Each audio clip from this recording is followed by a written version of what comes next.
안녕하십니까. 전세계에 계신 CBN 청취자 여러분, 하나님의 말씀으로 사랑과 행복 전하는 CBN 교과방송의 정수 인사드립니다. 안녕하세요. 우현준입니다.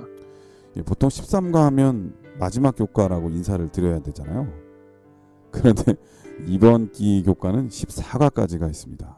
왠지 올해가 조금 더 길어진 듯한 그런 느낌, 그리고 또 한 해를 마무리할 수 있는 또 한 주간을 선물로 받은 그런 느낌이 있습니다. 목사님은 그렇지 저도 않습니까? 낯설어요. 네. 매번 맨 마지막 과를 제가 이제 정리를 하고 이렇게 진행을 했었는데 교과책을 펴는데 아직 안 끝났어요. 하나가 더 있어서. 그러니까 그러니까는 뭐 한 주일 선물로 받은 것 같은 네, 그런, 그렇습니다. 귀한 은혜가 있는 것 같습니다. 참 이 자리를 빌어서 안내 말씀을 좀 잠깐 드리면요. 다음 주 14가는 예전에 우리 교과 방송을 위해서 객원 교수로 수고해 주셨던 윤청실 목사님께서 교과를 인도해 주시겠습니다. 여러분 많이 와, 정말 반가운 이름이죠. 뭐 예전부터 꾸준히 들으셨던 분들은 정말 반갑게 느껴지시리라고 생각이 되어지는데요. 여러분 많이 다음 주에 기대해 주시고 또 청취해 주시기를 부탁드리겠습니다. 바라보기는 다음에 이런 기회가 있다면은 그동안 모셨던 모든 강사님들을 한 자리에 모여서 교과 방송에 대한 유익과 또 그리고 올바른 공부법, 그리고 또 우리가 하늘 가족으로서 주의 재림을 고대하는 그런 시간을 갖는다면 더 좋을 것 같고 뜻깊은 시간이 될 것 같은 그런 생각이 듭니다. 목사님 어떻습니까? 네, 사실은 제가 제안한 거라서요. 네, 얘기 안 하려고 했는데 우리 우현주 목사님께서 강력하게 말씀해 주셨습니다. 근데 저도 그런 생각이 있었어요. 진작에. 네. 빨리 그런 자리를 마련해 봤으면 정말 좋겠고 그런 기회가 왔으면 좋겠습니다. 자, 오늘은 제 13번째 교과의 시간인데요. 제목은 심판의 과정이라고 하는 제목입니다. 먼저 기억절 말씀을 읽어드리겠습니다. 이는 우리가 다 반드시 그리스도의 심판대 앞에 나타나게 되어 각각 선악간에 그 몸으로 행한 것을 따라 받으려 함이라. 고린도후서 5장 10절 말씀이었습니다. 자, 오늘 교과의 제목은 심판의 과정이라고 하는 제목인데 어떤 말씀일까요? 2014년에 발간되어서 무려 37개국어로 번역되었으며 한국에서 200만 부 이상의 판매고를 올린 베스트셀러이자 스테디셀러가 있습니다. 미국 하버드 대학교 마이클 샌델 교수가 집필한 정의라는 책인데요.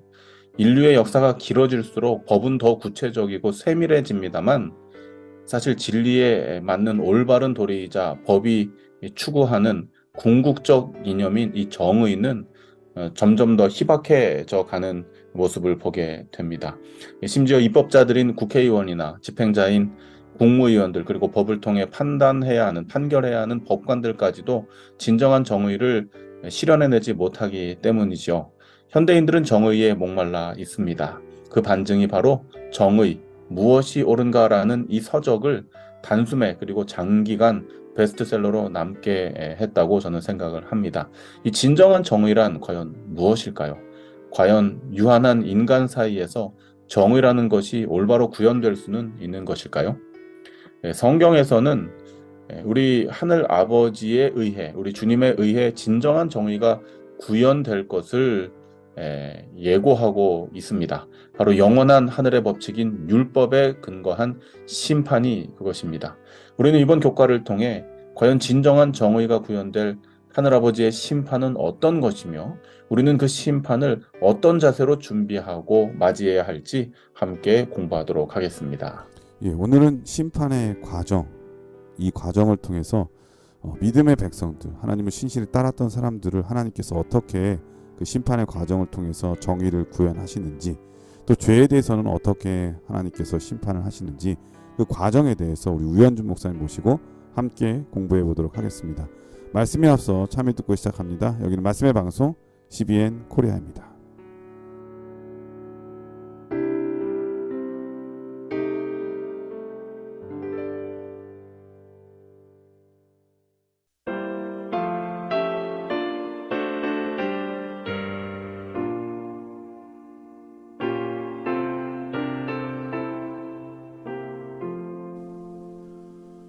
내 보량을 보련 자유의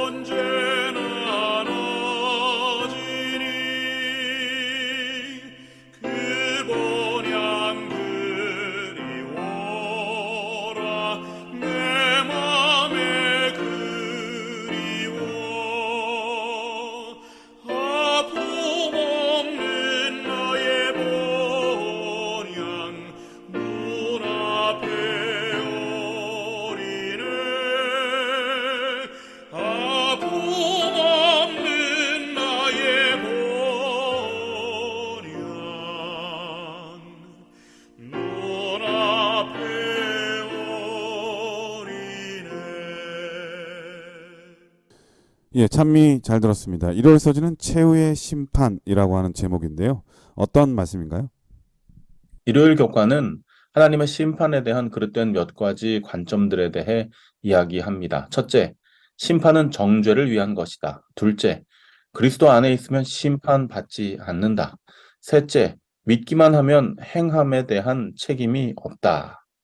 이 세 가지 심판에 대한 관점은 마치 레고 블록이 딱딱 그 아기를 맞추어서 결합되듯이 순차적으로 심판에 대한 두려움에서 시작하여 그리스도로 말미암아 심판에서의 자유함을 얻게 되는 복음처럼 느껴지게 합니다. 하지만 성경을 근거로 하여 위의 관점들을 살펴볼 때 반드시 고쳐져야 할 몇 가지 오류들을 우리는 발견하게 되는 것입니다. 첫 번째, 심판은 정죄를 위한 것이다라는 내용은 에, 반은 맞고 반은 틀리다고 할 수 있겠습니다. 다음 성경절 우리 마태복음 25장 31절로 33절의 말씀을 함께 보시겠습니다. 인자가 자기 영광으로 모든 천사와 함께 올 때에 자기 영광의 보좌에 앉으리니 모든 민족을 그 앞에 모으고 각각 분별하기를 목자가 양과 염소를 분별하는 것 같이 하여 양은 그 오른편에 염소는 왼편에 두리라. 위의 성경절은 심판대 앞에 설 두 대상을 모두 소개하고 있습니다. 바로 양과 염소인데요. 만약 심판이 정죄만을 위한 것이라면 심판대 앞에는 염소만 나와 있어야 할 것입니다. 그러나 하늘의 심판은 양에게까지 그 범위가 확대되어져 있지요.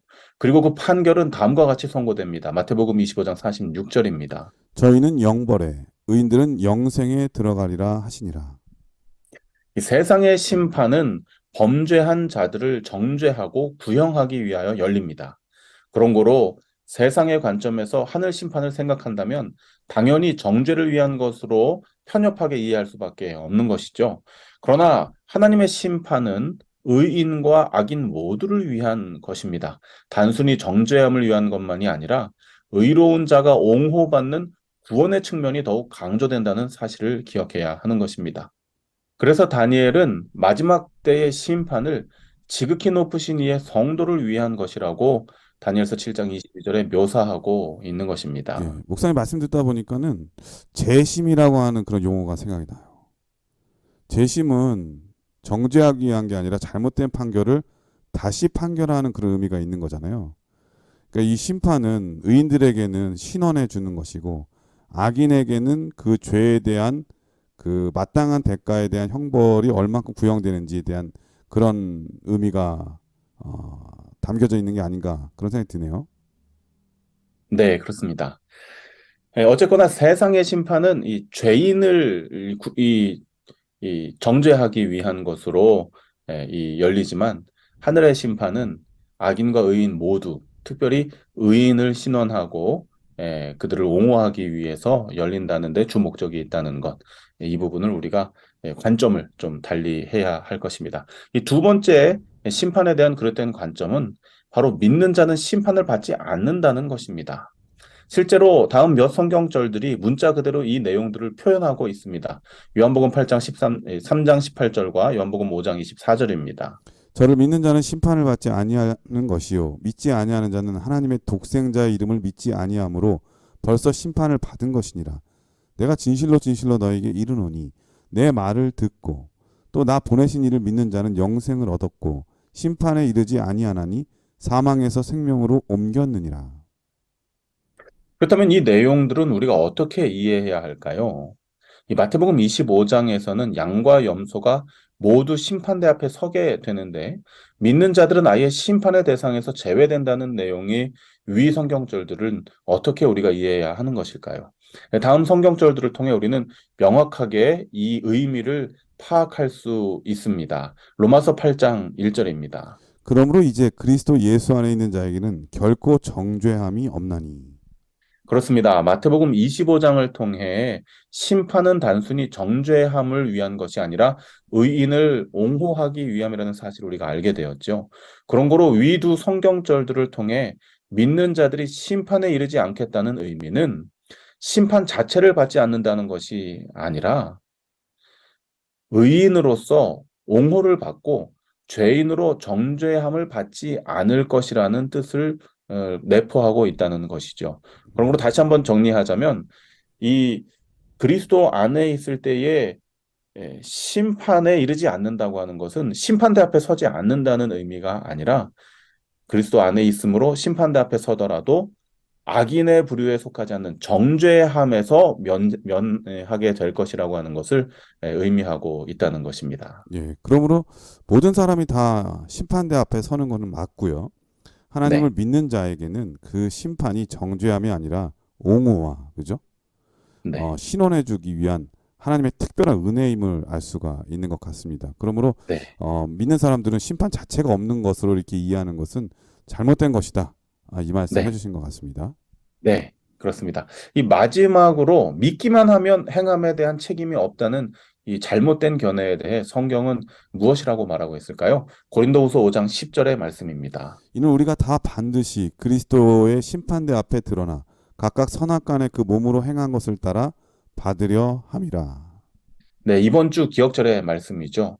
우리가 반드시 각각 선악간에 그 몸으로 행한 것을 따라 심판을 받게 된다고 성경은 말합니다. 구원은 은혜의 선물입니다. 다시 말해 우리는 오직 믿음으로 의롭다 하심을 받습니다. 그러나 그리스도를 믿는 자의 삶에는 반드시 그의 삶에 그리스도의 선한 영향력과 능력이 발휘되기 때문에 그의 삶엔 따라서 선한 열매가 맺혀질 수밖에 없는 것이죠. 악한 행실을 그대로 드러내며 나는 믿는다라고 말하는 자들은 결국 정의가 구현되는 심판대 앞에서 그 불의가 드러나게 될 것입니다. 그들의 믿음이 진실된 것이 아님이 판명나게 되는 것이죠. 이 심판은 주님께서 우리를 받아들이실지 그렇지 않으실지를 정하는 시간이 아닙니다. 우리가 우리의 의되신 그리스도를 믿음으로 받아들이고 그분의 발자취를 따라 살았는지 아닌지 각자의 행위로 명백하게 드러난 선택에 대해 주님께서 최종적으로 확인하시는 시간인 것입니다. 우리는 오늘의 교과를 통해 성경이 말하는 최종적 심판에 대한 올바른 이해를 갖게 되었습니다. 심판은 두려운 것만은 아닙니다. 우리가 그리스도 안에 거할 때 심판은 우리를 의인으로 옹호해주는 가장 확실한 장치가 되는 것이죠. 그러나 우리는 받은 은혜에 반응하며 우리의 삶의 아름다운 열매를 맺어 나가야 하는 것 역시 필요로 되는 것입니다. 이를 통해 우리의 믿음이 거짓된 것이 아님을 드러낼 수 있기 때문인 것입니다. 우리 모든 CBN 청취자들은 이와 같은 심판에 대한 바른 이해를 가지고 참된 믿음으로 또 예수 그리스도를 닮아가는 참된 신앙인으로 살아가게 되시기를 바랍니다. 예, 오늘 일요일 소리는 최후의 심판이라고 하는 제목이었는데요. 이 심판에 대해서 잘못 오해하지 않도록 우리 목사님께서 잘 가르쳐 주신 것 같습니다. 저는 목사님 말씀 들으면서 보통 심판하면은 그 사람의 삶의 결과를 가지고 따지는 것처럼 느껴질 때가 있는데 그 결과가 아니라 저는 그 사람의 삶의 선택을 어떻게 했는지 따지는 그런 심판이 아닌가 그런 생각이 듭니다. 우리 모두는 다 심판대 앞에 설 것인데요. 우리 믿는 자들에게는 정죄함이 아니라 그 억울함을 풀어주시려고 하는 옹호하는 그런 은혜가 있다고 하는 것이고요. 결코 정죄함이 아니라고 하는 거 여러분 꼭 기억해 주셨으면 좋겠습니다. 월요일 소지는 재림전 심판이라고 하는 제목인데 어떤 말씀일까요? 성경은 우리 주님의 심판이 총 세 차례에 의해 진행될 것을 말해 줍니다. 우리가 알다시피 재림전 심판, 그리고 천년기 심판, 마지막으로 집행 심판이 바로 그것입니다. 오늘 교과에서는 그 첫 번째 심판인 재림전 심판에 대해 공부하겠습니다. 일명 조사 심판이라고도 알려져 있는 이 재림전 심판은 왜 있는 것일까요? 성경에서는 심판에 대해 다음 세 가지 성경적 기본 개념을 말해줍니다. 첫 번째, 의인과 악인 모두 죽은 후에는 부활 전까지 잠들어 있다는 것이죠. 그런 거로 어떤 선택의 여지가 다시 주어지지 않는다는 것입니다. 두 번째는 모든 인간은 반드시 심판을 받게 된다는 것이죠. 세 번째는 의인은 영원한 상급을 받을 첫 번째 부활에, 악인은 영멸하는 둘째 부활에 참여한다는 것입니다. 예, 그러면 모두 한 번씩은 또 부활한다고 하는 것을 또 말씀해주고 있네요. 언제 부활할지 모르지만 한 번씩은 꼭 부활을 하게 되는 거네요. 네, 그렇습니다. 그러니까 죽은 후에는 더 이상 선택권이 없는데 부활하고 나서는 곧바로 이 상급의 부활인지 아니면 영멸의 부활인지가 결정된 상태에서 부활이 된다는 것이죠. 네. 그러니까 위의 내용들을 통해 알 수 있는 것은 모든 사람이 심판을 받아야 한다면 이는 분명 각자가 포함될 부활 사건이 있기 전에 어떠한 판별하는 이 식별하는 심판이 있어야 한다는 것이죠. 그러니까는 내가 첫째 부활에 참여할지, 둘째 부활에 참여할지, 이, 그 기준이 있어야 된다는 그런 말씀인 거죠. 그렇죠. 판별하는 어떤 장치가 있어야 된다는 네. 것이죠. 따라서 이 첫 번째 부활이 있을 재림 이전에 반드시 의인의 부활에 참여할 자들에 대한 심판이 진행되어져야 하는 것입니다. 이는 필수 불가결한 사건일 수밖에 없는 것이죠. 음, 이 성경은 신구약 모두 이 사건이 반드시 있을 것을 예언하고 있습니다. 구역에 기록된 이 다니엘서 8장의 하늘 성소 정결에 대한 말씀과 신약의 마태복음 22장의 혼인 잔치에 참여할 하객들을 위한 조사에 대한 내용들이 바로 그것인데요. 이 사건은 다니엘서의 예언 해석에 의하여 이미 1844년에 하늘 성소에서 시작되었음을 우리는 확인할 수 네, 있습니다. 다니엘서에 보면은 그 심판이 책을 보고 하는 것, 그쵸? 네. 뭐 하나님께서 책을 봐야 할 만큼 그렇게 기억력이 없으시냐, 뭐 이렇게 생각하는 분들도 계시지만 그 의미는 하나님의 공의로우심, 정확하심을 또 의미하는 거겠죠. 또 그 예수님의 비유에서 보면은 임금의 그 손을 보는 장면이 나오잖아요. 손님들이 어떠한 예복을 입고 왔는지. 그 모든 네. 것들이 잔치 시작하기 전에 열리게 되는 그 재림전 심판을 의미한다고 하는 것을 목사님께서 말씀해 주신 것 같습니다. 네, 그렇습니다. 네, 목사님께서 좀 전에 이제 말씀해 주셨듯이 그렇다면 이 재림전 심판은 과연 누구를 위한 것일까요? 다니엘서 7장 22절과 계시록 11장 1절의 말씀을 함께 보시겠습니다. 옛적부터 항상 계신 자가 와서 지극히 높으신 자의 성도를 위하여 신원하셨고 때가 이름에 성도가 나라를 얻었더라. 또 내게 지팡이 같은 갈대를 주며 말하기를 일어나서 하나님의 성전과 제단과 그 안에서 경배하는 자들을 청량하되. 감사합니다. 이 두 성경절들은 재림전 조사 심판은 성도이자 주님을 경배하는 의인들을 위한 것임을 확인하게 됩니다. 즉 다시 말해서 구원 얻을 자들을 위한 이 복된 심판이라는 사실인 것이죠. 어떤 이들은 조사 심판에 대해 매우 불편한 속내를 드러냅니다. 사랑의 주님이시라면 어떻게 모든 사람들의 죄를 하나하나 들추면서 잘했다, 잘못했다 하는 어떤 이런 치졸한 심판을 하실 수 있느냐? 이것은 하늘아버지의 이 사랑의 품성과 위배된다. 뭐 이런 표현들을 하면서 이 만약 재림전 심판에 대한 이러한 심리들을 이 불편함을 드러내는 것이죠. 근데 만약 이 재림전 심판에 대해 이런 심리를 갖고 있는 자들이라면 이는 스스로가 구원 얻을 대상에 포함되지 못했음을 드러내는 것입니다. 이 진실되게 그리스도를 믿고 따르면서 은혜 가운데 사는 자들은 이 재림전 심판이 누구를 위한 것이라고요? 구원 얻을 의인들을 대상으로 하는 것이기 때문에 오히려 이 그리스도를 믿고 은혜 가운데 살아 준비된 자들은 이 재림전 심판을 더욱 감사하는 마음으로 고대하면서 이 심판이 조속히 맞춰지기를 기다리는 삶을 살아가게 될 것이기 때문입니다. 우리 모든 CBN 청취자들은 재림전 심판에 대해서 불편함이나 두려움의 어떤 감정을 느끼는 자들이 아닌 정말로 기쁨으로 그 심판을 기다리고 그리하여 그 심판을 통해 나의 이름이 영원한 생명책에 확정되는 그러한 믿음을 가지고 살아가시는 우리 성도들 되시기를 축원드립니다. 예. 오늘 소지는 재림전 심판이라고 하는 제목이었는데요. 예전에는 이 조서 심판이라고 하는 용어를 더 많이 썼던 것 같은데요. 둘 다 같은 심판을 말하는 거죠. 네, 시기적으로는 재림전에 일어날 일이고 또 성격으로는 조사적 성격이 있기 때문에 이렇게 우리가 말을 한 것 같은데요. 저는 이 재림전 심판 혹은 조사 심판을 생각할 때마다 이 용어가 생각나는데요. 별걸 다 기억하시는 주님. 별걸 다 기억하시는 주님. 이 말이 자꾸 생각이 나요. 왜냐면은 그 양과 염소의 비유에 보면은 구원받은 사람들이 하나님께서 말씀하시잖아요. 내가 굶주릴 때 내가 먹을 걸 줬고 헐벗고 있을 때 입을 것을 줬고 막 이렇게 얘기를 하니까 우리가 언제 그렇게 했습니까? 그랬더니 지극히 작은 자에게 한 것이 곧 내게 한 것이라고 이렇게 말씀을 하시잖아요. 그러니까 자기도 기억을 못 하는 거예요. 무슨 선한 일을 했는지.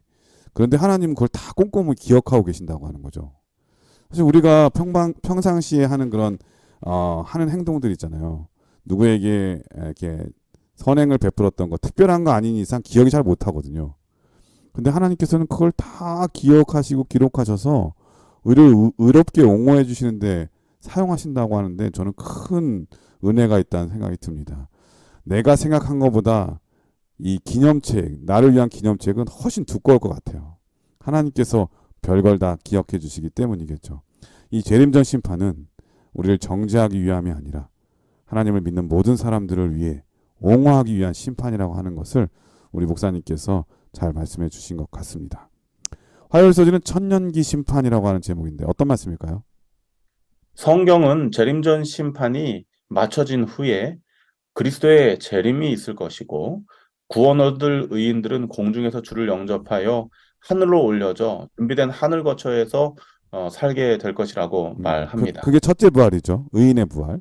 네, 그렇습니다. 그리고 그들은 이 1000년 동안 그곳에서 머문 후에 새 예루살렘 도성과 함께 이 땅으로 내려와서 영원히 살게 될 것이라고 성경은 말하고 있지요.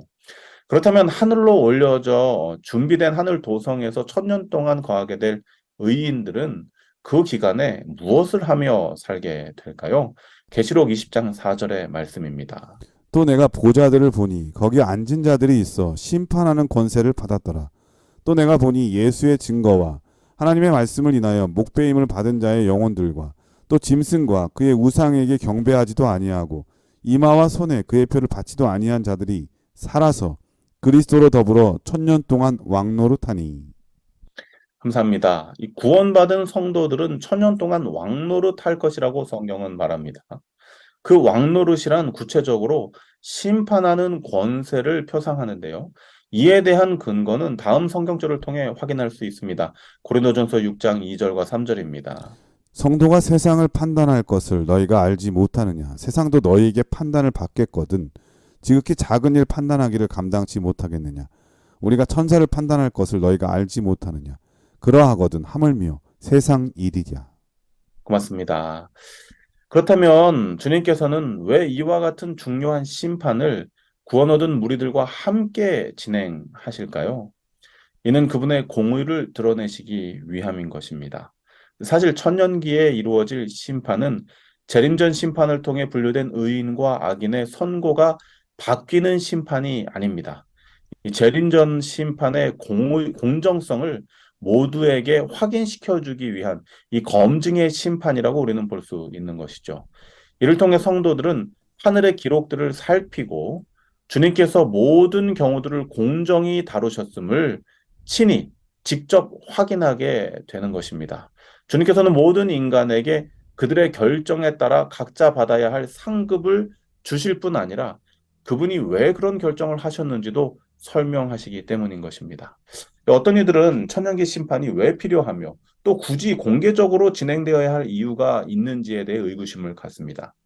하지만 교과의 서론을 통해 확인했듯이 주님의 심판은 전적으로 하늘과 땅에 있는 당신의 피조물들을 위한 것입니다. 아까 목사님께서도 하늘에서 우리 재림전 심판과 또 이제 심지어는 우리 이 천년기 심판에서도 책들이 펴져 있고 기록되어져 있다. 주님께서 기억력이 없어서 그걸 기록하시는 것이 아니거든요. 그런 거로 그 책들은 주님을 위한 것이 아니, 하나님을 위한 것이 아니고 심판받을 대상들을 위한 것입니다. 그러니까 이 심판 자체는 사실 하늘 아버지를 위한 것이 아니라 이 전적으로 하늘과 땅에 있는 그분의 피조물들을 위한 것이라는 겁니다. 이 사탄 마귀가 하늘에서 공개적으로 시작한 이 반역이 결국은 이 세상에까지 극명하게 퍼뜨려졌기 때문에 그래서 온 우주가 이 선악간의 대쟁투에 휘말릴 수밖에 없는 공개적인 전쟁이 되었기 때문에 이 심판의 과정 역시 이 심판도 역시 공개적으로 모든 생명체인 천사와 인류, 이 악한 천사와 선한 천사들 또 의인과 악인들 모두를 포함한 이 피조물들 그리고 모든 시간인 역사와 모든 공간인 우주에 공개되어져야 하는 것입니다. 이를 통해 우리는 하늘아버지의 공의로우심을 이 천년기 심판을 통해 직접 확인하게 되는 것이죠. 이 화요일 소지는 천년기 심판이라고 하는 제목이었는데요. 주의 재림의 날에 구원받은 또 죽어서 부활한 의인들과 살아서 주를 영접한 의인들, 첫째 부활에 참여한 그 사람들이 천년기 동안 하늘에서 왕노릇하는 일, 그것은 바로 악인에 대한 심판, 하나님과 함께 그 심판임을 알 수가 있었는데요. 왜 그들은 악인이 되어서 소멸되어야 하는지, 나는 왜 은혜를 입어서 영생의 선물을 받았는지 그 심판을 통해서 분명하게 공의롭게 알게 될 것 같습니다. 그런데 다르게 생각해 보면은 영원 불멸설을 믿는 사람들, 죽자마자 천국 가고 지옥 가면 이미 다 그 알아서 심판이 다 끝난 거잖아요. 그런데 이 심판을 또 한다 그러면은 좀 사실 맞지 않는 것 같아요. 그러므로 영원 불멸설을 믿는 것, 그것이 얼마나 이 성경과 이 상반되는지 또 부딪히게 되는지 또 다시 한번 또 느낄 수 있는 그런 말씀이 아니었나 그런 생각이 듭니다. 우리 모두 이 은혜의 심판에 참여하는 우리 모든 성도들이 다 되시기를 간절히 축원드립니다. 잠깐 여기서 찬양곡 들으신 다음에 계속해서 수요일, 목요일 소지 그 심판의 과정을 계속 살펴보도록 하겠습니다. 여기는 말씀의 방송 CBN 코리아입니다.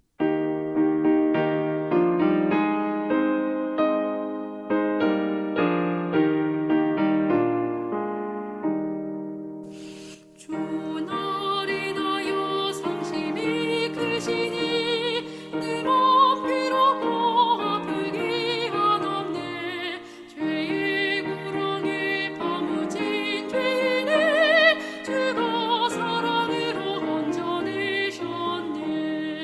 이 진흙 속에서 날 건져 백만 속에서 대하신 주, 내 입에 또 찬송 주시니 주께 영광 할렐루야.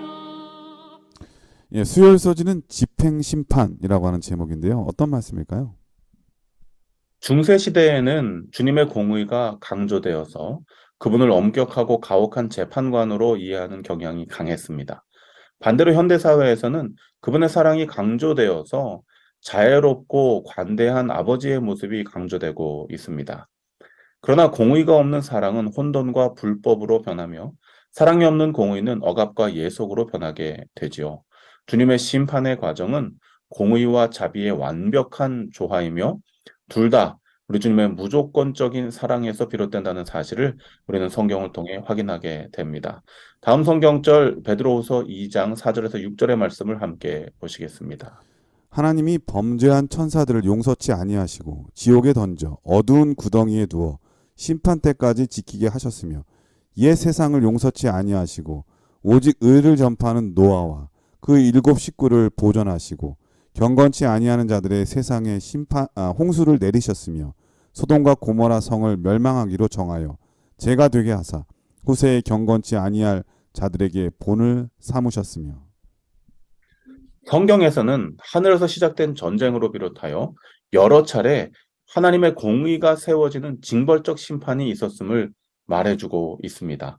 사탄과 그 추종자들이 하늘에서 쫓겨난 사건, 아담과 하와가 에덴에서 쫓겨난 사건, 홍수로 악인들을 멸하신 사건, 소돔과 고모라의 멸망 사건, 애굽 장자들의 죽음 사건, 그리고 신약에서 아나니아와 삽비라의 죽음 사건이 바로 그런 것들이죠. 그런 거로 심판은 현대 사회에 팽배해져 있는 무조건적인 용서의 아버지에 대한 사랑만이 강조되는 것을 넘어서 반드시 공의가 세워지는 죄에 대한 징벌이 있음을 우리는 받아들여야 합니다. 천년기가 마친 후에 이루어질 죄의 영원한 도말, 이 집행 심판은 역사적으로 반드시 일어나게 될 공의의 심판임을 우리는 믿음으로 받아들이고 인정해야 하는 것입니다. 그러나 우리 주님의 공의로우심은 언제나 그분의 사랑의 바탕을 두고 있지요. 다음 원고 12권 208쪽의 말씀은 다음과 같이 이야기하고 있습니다. 당신의 백성들을 향한 하나님의 선하심과 오래 참으심, 인내와 자비가 그분의 명령에 불순종한 죄인에 대한 하나님의 심판을 가로막지 않을 것이다. 사람은 하나님의 거룩한 율법을 범하는 죄인일 뿐이며 그들은 당신의 아들을 죄인들을 위해 내어 주시는 하나님의 큰 희생을 통해서만 용서받을 수 있다. 왜냐하면 그분의 율법은 변할 수 없기 때문이다. 사람은 하나님께서 하시는 일에 대해 아무런 주장도 할 수 없다. 사실 저는 교과에 소개되고 있는 원고 12권 208쪽의 말씀을 한참 동안 들여다봤습니다. 이 문체 자체나 내용이 매우 딱딱해요. 그리고 은혜가 없는 것처럼 느껴집니다. 이게 마음에 부담을 주죠. 그분의 공의가 매우 강조되어져 있고 우리는 이 인류는 무엇이라고 표현되고 있습니까? 사람은 하나님의 거룩한 율법을 범하는 죄인일 뿐이다. 아예 딱 공표하고 우리의 현실을 딱 드러내는 말씀이죠. 그런데 이 말씀을 자세히 살펴보면 우리는 이 권면을 통해 공의의 한중간에 당신의 아들을 죄인을 위해 내어주신 하나님의 크신 희생, 곧 그분의 무한하신 사랑이 그 공의의 한중간에 박혀져 있음을 발견하게 됩니다.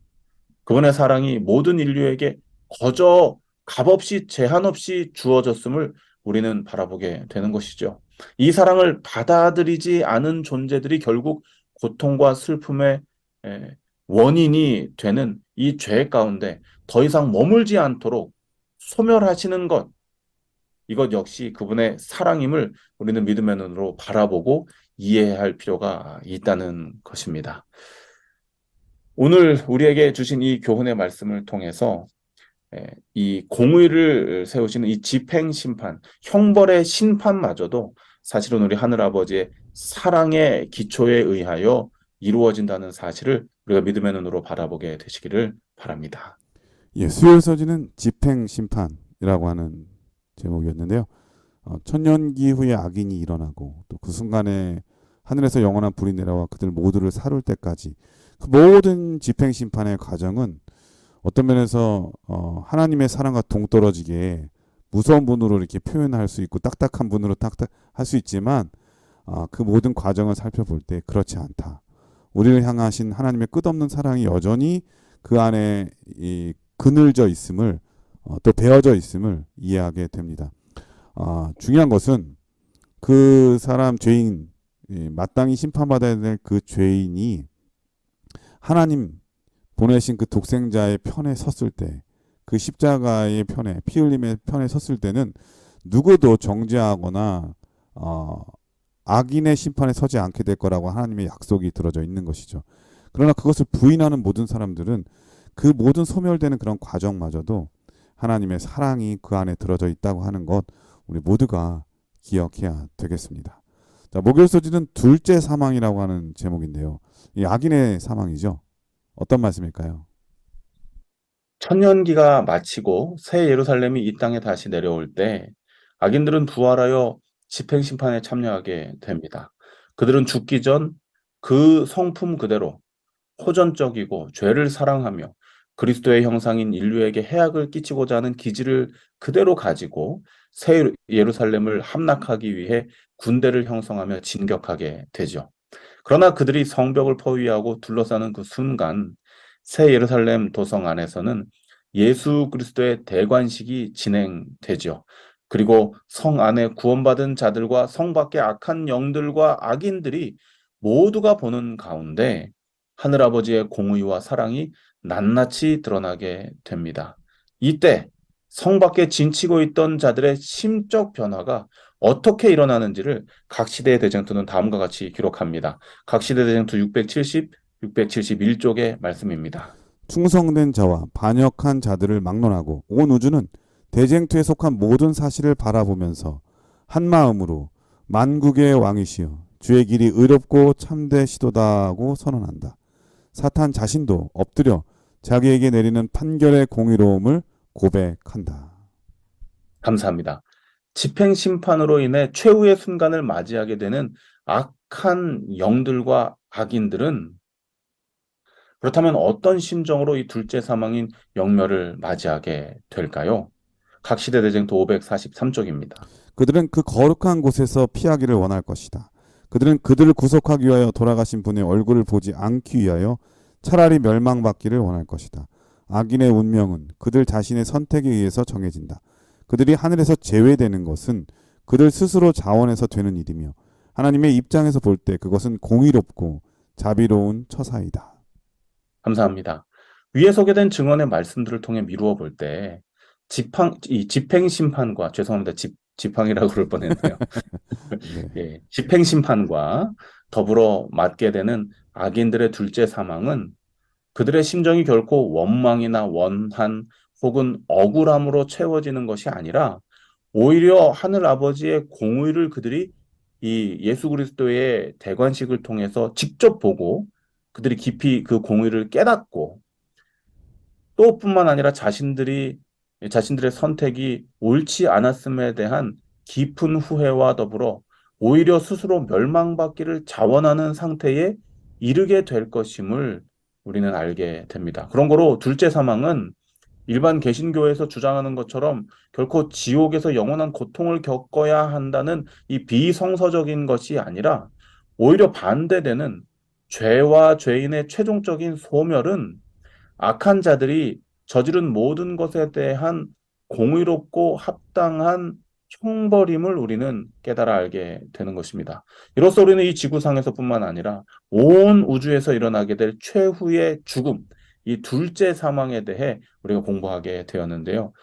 이 죽음마저도 그들이 제가 좀 전에도 말씀드렸듯이 정말 억울하거나 죽기 싫은데 억지로 유황불에 막 이렇게 타서 죽는 그런 고통스러운 것이 아니라 그 죽음 자체를 누가 선택하는 것이라고요? 그들이 모두가 다 사탄마저도 하나님의 공의를 진심으로 깨닫고 내가 구원 얻을 기회를 선택하지 않았구나. 내가 지금 구원 얻기에 적합한 존재가 아니구나. 차라리 하나님의 영광 앞에서 내가 사라지는 것이 맞다라고 스스로 선택하여서 소멸하는 것을 스스로 선택하여서 영멸하는 심판에 이르게 된다는 것이죠. 그런 거로 이건 역시 하나님께서 그들에게 베푸시는 자비요, 관용이요, 사랑이라는 것입니다. 그런 거로 우리가 이와 같은 것들을 공부하면서 우리는 정말 이 두려움의 심판, 이 둘째 사망에는 결코 해당되는 자들이 되지 말아야 되겠다 하는 어떤 또 결심을 새롭게 하게 됩니다. 우리 모든 CBN 청취자들은 결코 두 번째 사망에 포함되지 않는 참된 우리 주님의 자녀들 되시기를 예수님 이름으로 축원드립니다. 예, 목요일 소지는 둘째 사망이라고 하는 제목이 있는데요. 수요일 소지에서 살펴본 집행 심판의 결과가 바로 이 둘째 사망이죠. 완전한 영멸. 사람은 누구나 한 번은 죽지만 의인들은 재림의 날에 무덤에서 일어나 주를 영접하게 되고요. 악인들은 바로 이 둘째 사망, 즉 영원히 존재가 사라지는 영멸, 소멸의 경험을 하게 될 것이라고 하는 것을 말씀해 주셨습니다. 정말 이게 하나님께는 가슴 아픈 일이죠. 스스로 더 이상 하나님과 함께 할 수 없는 것을 알기 때문에 그것이 있을 수 없기 때문에 차라리 사라지는 것을 선택하는 그런 불행한 그 악인의 선택을 마지막으로 보게 되는 장면을 또 우리가 배울 수가 있었습니다. 근데 만약에 일반 개신교 사람들이 아는 것처럼 죽자마자 천국 가고 죽자마자 영원한 지옥에 간다면 이 둘째 사망이 일어나는 이런 일에는 하나님과 계속 죽지도 않고 계속 다투는 일이 되고 말잖아요. 그렇죠? 그게 얼마나 이 불행한 일입니까? 이것은 어떤 면에서 하나님의 공의와 사랑에도 맞지 않을 뿐만 아니라 악인이 얼마나 또 끝까지 그냥 죽지도 않으면서 계속 온갖 그 본성과 나쁜 것으로 하나님과 대항하면서 영원히 산다고 하는 것은 정말 말도 안 되는 잘못된 오류가 아닌가 그런 생각이 더 확실하게 드네요. 목사님께서 정말 그들이 주장하는 영원 불멸이 그렇게 이루어지는 것이죠. 그러면 진짜 큰일 나는 거예요. 악인이 되면은 죽지도 않고 영원토록 하나님과 계속 싸우는 거예요. 사단 편에 서서. 이거는 얼마나 불행입니까? 하나님 편에서도 이해할 수 없는 일이죠. 그러므로 이 둘째 사망은 영원한 소멸이고요. 그 소멸조차도 죄인이 스스로 선택한 결과를 하나님께서 수용하시는 것이라고 하는 것. 마지막 베푸시는 그들을 향한 자비라고 하는 것을 또 배울 수 있었습니다. 목사님께서 이번 교과를 간략하게 정리해 주시고 기도하고 마치도록 하겠습니다. 성경은 심판이 있음을 분명히 이야기합니다. 예수님께서 이 땅에 다시 오시기 전에 있을 재림전 심판, 또 천년기 동안 하늘에서 집행될 천년기 심판, 천년기 후에 있을 최종적인 둘째 사망이 포함된 집행 심판, 이 모든 심판은 의인들에게는 좋은 소식입니다. 그러나 반면에 악인들에게는 두려운 소식이 될 것입니다. 그런 거로 우리가 이 심판에 대해 공부하면서 내 마음이 두렵다면 나의 위치가 잘못되었음을 우리가 깨달아야 합니다. 반면에 우리가 그리스도 안에 있다면 이 모든 심판들이 우리에게는 복음으로 다가오게 될 것입니다. 우리 하늘아버지의 사랑과 공의가 온전히 드러나게 될 그 심판의 날, 구원받는 자의 무리에 모두가 포함되게 되시는 우리 모든 CBN 청취자들, 우리 신실한 그리스도인들이 되시기를 예수님 이름으로 축원드립니다. 예. 목사님께서 자꾸 이 집행 심판을 아까 지팡이 심판이라고 말씀하셔가지고 자꾸 네. 연상이 되는데, 근데 저는 왠지 그게 마음에 와닿아요. 예전에 저희 어렸을 때 동네에 꼬부랑 할머니라는 분이 계셨는데 그분이 네. 그렇게 무서웠거든요. 지팡이를 짚고 다니셨어요 항상. 근데 우리가 말썽 피고 막 이럴 때마다 지팡이로 그냥 얼마나 우리를 혼내셨는지, 이게 잘못된 행동하고 또 말 안 들으면 저 지팡이로 혼났던 기억이 나는데, 목사님께서 자꾸 집행 심판을 지팡이 심판이라고 하니까 그게 자꾸 연상되고 떠오릅니다. 어쨌든 저는 네. 시편 23편에 이 주의 지팡이가 생각이 나는데요. 네, 주님의 손에 들린 지팡이는 의인들에게는 양들을 보호하는 도구가 되지요. 은혜입니다. 그러나 반대로 이 이리와 승량이 이 나쁜 무리들에게는 심판하고 두드려 패는 정말로 심판의 도구가 될 수 있는 것이죠. 네, 우리 모두가 주님의 이 지팡이 심판에 은혜 아래 머물게 되는 양무리들이 되시기를 바랍니다. 더 큰 영적 은혜가 있네요. 집행 심판은 지팡이 심판이다. 우리 목사님께서 기도해 주시고 교과를 마치도록 하겠습니다.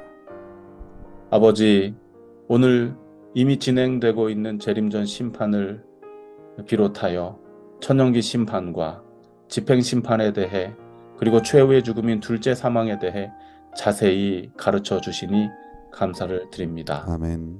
우리에게 기회가 주어져 있을 때에 베풀어 주신 무한하신 사랑과 은혜를 감사함으로 받아들이고 믿음 안에 살아가는 참된 주의 자녀들 되게 하여 주시옵소서. 아멘. 그리하여 심판이 우리에게 두려움이 아니라 복음이요 열망하며 기다려지는 귀한 일들이 되도록 복내려 주시옵소서. 아멘. 예수님 이름으로 기도드립니다. 아멘. 아멘. 네, 전 세계에 계신 CBN 청취자 여러분, 우리에게 선택과 집중이라는 말이 필요한 것은 왜일까요? 그것은 바로 우리의 시간이 무한하지 않기 때문이겠죠. 그렇기 때문에 우리는 선택을 해야만 하고, 선택을 했다면 집중해서 그것을 이루어야 하겠습니다.